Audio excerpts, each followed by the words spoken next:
Bienvenue sur notre chaîne YouTube. Aujourd'hui, nous allons parler de l'IAS 12. L'IAS 12, c'est une norme internationale très importante qui nous aide à mieux tenir les comptes en IFRS puisque ça nous traite de la notion des impôts différés. Alors, nous le savons tous que dans cette notion des impôts différés, nous avons des impôts différés actifs et des impôts différés passifs.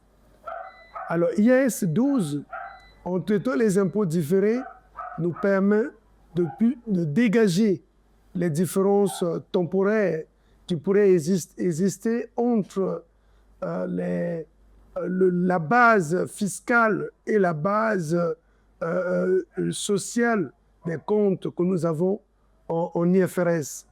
Alors, l'IFRS, en traitant les impôts différés, nous permet de comptabiliser dans les comptes IFRS tout ce qui est impôts différés actifs ou passifs qui pourraient normalement faire l'objet de la comptabilisation dans nos états IFRS. En exemple, je vous dirais, nous avons souvent, par exemple, tout ce qui est déficit reportable.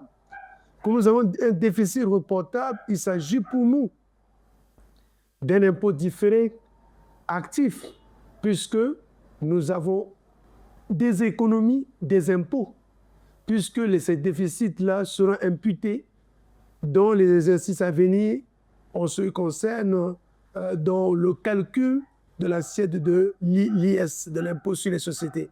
Donc, les déficits reportables sont pour nous des stocks de charges qui vont être imputés en diminution dans l'assiette de l'IS.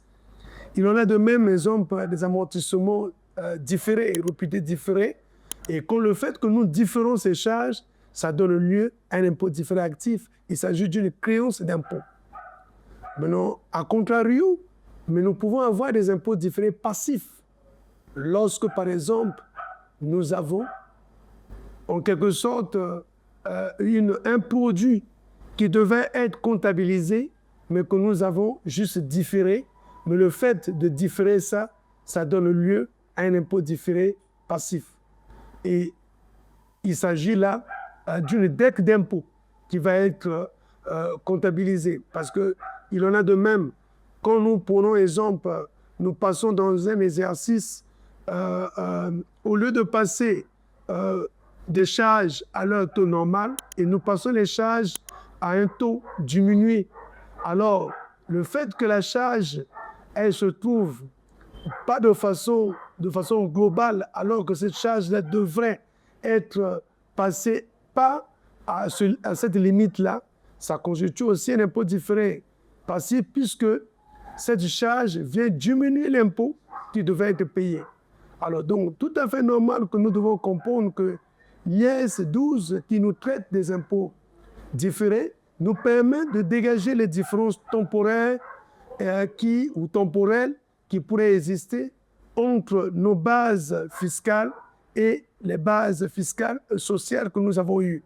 Donc, ça nous permet de dégager les impôts différés actifs ou passifs.